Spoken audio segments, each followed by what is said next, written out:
Are you thinking about moving to Groton, Massachusetts? I've lived in the Metro West area of Boston my whole life and know all the ins and outs of living here. And I actually am a transplant, Jane. So after moving here 9 relos later, I've been here for about a decade. So in this video, we're going to be talking about Groton, Massachusetts, things to do, about schools, our favorite topic, real estate. So we hope you enjoy. I'm Jane. I'm a realtor based in Wellesley, Massachusetts. And I'm Dee Dee, and I'm a realtor on Jane's team. My channel is all about helping you make informed decisions about relocating to Boston and hopefully giving you some helpful tips to guide your search. So we hope you enjoy. And please remember to subscribe as we put out a new video each week. So where is Groton? Groton is technically not Metro West. It's a little further west. However, when buyers come looking for a home in the greater Boston area, we help them. We look at their price point, how important schools are, and we look at where they'll be commuting to. And Groton is one of those towns that's small. It's a little further out, but super convenient if you're going to tech towards Worcester, towards North, towards Lowell, or even to Boston, Waltham area. It's a town of about 11,000, and it's bordered by a number of towns. Tingsboro, Dunstable, Westford, Littleton, Ayr, Shirley,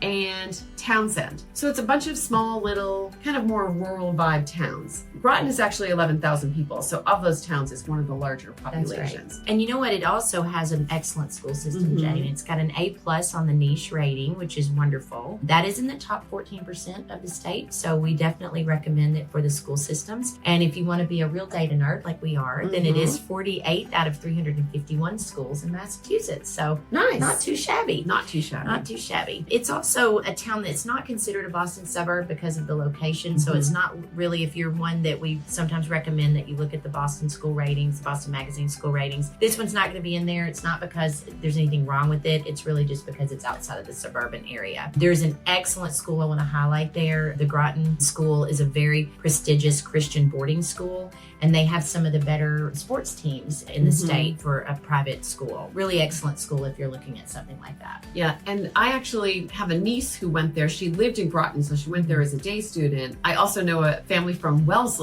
that their son went to play sports there, and he ended up playing football for Princeton. So not too shabby. Not too shabby. And again. of course, Groton Dunstable Public School is also amazing. So those are two great options right within Groton. Absolutely, yeah. Now there's also a lot to do in this area, specifically if you're an outdoorsy sort of person, like the green space, you like hiking and things like that.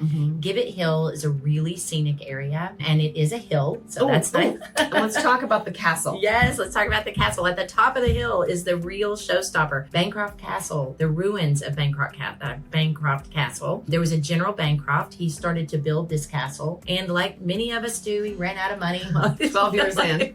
So there are the beautiful ruins that are there. You can still hike around those, which is really great. And some of the history of this place, once he ran out of money, it actually was sold. It was sold to someone else, and at one point it served as a sanatorium. Now that sounds for us in these days like, oh goodness, a sanatorium. But honestly, it's kind of like our version of Canyon Ranch in some ways. Now sometimes they were treating tuberculosis, and we don't mean to throw any disparity on that. But outside of an illness like that, most of the time these places were sort of refuges where you would go to get some rest and relaxation and some tending to your health, etc. Again, like we do at Canyon Ranch. But maybe so their not as expensive. version, yes, their version of Canyon Ranch. It That's probably right. was that expensive based on the dollars back then. I think it was from the $20 wealthy. a day, so that could be really expensive. That is quite expensive. Yeah. And Groton is one of those towns that has a really strong sense of self and celebrations. They do. They even have the cutest thing. It's called Groton Fest, done in May. It's really the quintessential New England celebration. They have all sorts of vendors and crafts and food and music.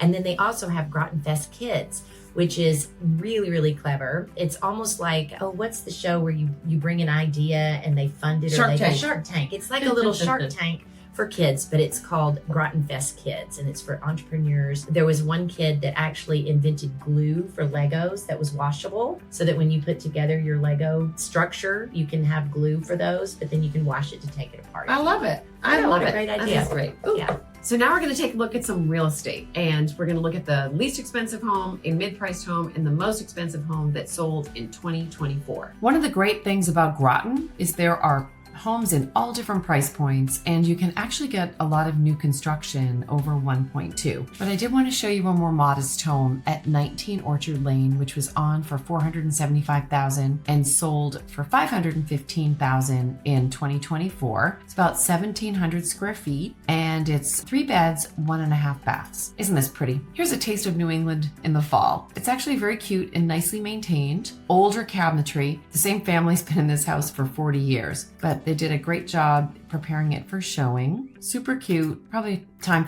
to replace the carpet, but easy enough. I like the way this is kind of tucked in with the surrounding trees and nature. Lots of large rooms and a nice big backyard. So that was what sold for $515,000. It was on a half acre of land. A really nice home that sold at asking. It was built in 98. It's on just about an acre at 304 Riverbend Drive. It's actually really gorgeous. So Groton is a great town. Highly recommend.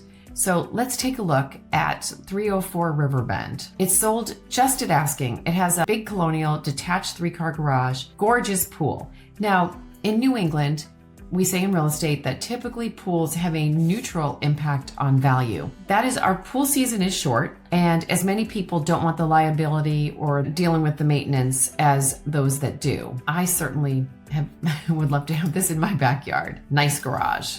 That is really nice. In fact, I would actually say this is more than a 3-car garage. It looks like a 6-car garage. The entrance has a nice big 2-story foyer.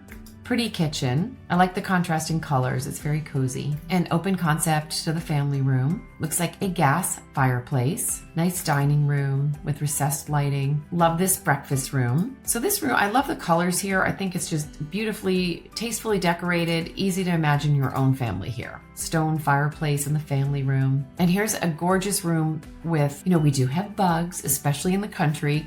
So it's really nice to have these rooms that you get an indoor-outdoor with skylights and big windows you could open to screens in the summer. You don't have to worry about mosquitoes. Oops. Let's take a look at this beautiful closet. Love that. And here's a nice picture of the primary with a vaulted ceiling. Nice big primary bath. So that was a mid-priced home at $1.185 in Groton that sold in May of 2024. So for the highest price home that sold in Groton in 2024, this is actually beautiful new construction, but quite a bit more expensive than the next most expensive home. But for the top of the line, for $2.4 million, you get 4 acres of land, gorgeous new construction. So this is a very large home with a lot of unique detail. I actually love this covered porch with the mahogany roof and the columns. It's really pretty and a little bit different. So you get a nice cathedral ceiling in the foyer, a gorgeous kitchen. So you can see the trends in kitchens have gotten a little bit more simple. Now you're seeing this brown natural wood, exposed, open shelving, kind of floating shelves, we call that, when you can't see the supports. The trend now is also to get kind of this contrasting island, and we're seeing a lot more natural woods. And we're also seeing in flooring more of a natural color without a stain, but these are still very nice cabinets with an inset door, custom built right up to the ceiling to the crown molding. But you notice the crown molding doesn't go all the way around the room, and that's kind of what makes it feel not super colonial, but a little bit more transitional. Nice big pantry, beautiful tile. And it's open to the family room with a gas fireplace at the other end. And this is a big, beautiful room that takes you out to the deck. This is an example of when it's a bummer of a time of year to list your home because you don't have great exterior photos. Sometimes if I talk to sellers way in advance, I will have my photographer go and do exterior photos while everything's green, or at least on the trees. And then even if it's the dead of winter, we can list those pictures. That's one of our tricks. So anyway, really pretty bathroom. And one of the nice things about this house too is they didn't make all the baths the same. Like, they gave it a little bit of unique personality. Again, you're seeing these natural wood tones, and love the 2 sinks and the little makeup station and the gorgeous tub and a big shower with a glass enclosure and fantastic closet. Oh my goodness, this is just gorgeous. And I wanted to show you the 3rd floor because this is great play space for the kids. Could be an office. You could turn it into an au pair or guest suite for the able-bodied guest. And an absolutely enormous basement, completely ready for anything. Could be tricked out. These are this is kind of cool. Sometimes people ask me what an LVL header beam is. This is an LVL header beam. So all the weight of the house is supported by these posts and these giant beams. So I know my builder husband gets all excited when they get to put in a giant beam. That was 79 Maple Ave in Groton, which sold for $2.416869. The reason that price is so specific is there were probably upgrades and finishes that the buyer came along and had the builder do. So that's how they come to that kind of unusual number. So if you're thinking about moving to Groton, Massachusetts, please reach out as we would love to help you. I have lots of videos on different parts of Metro West, Greater Boston, so please remember to subscribe as we put out a new video each week. And thank you so much for watching. Thank you.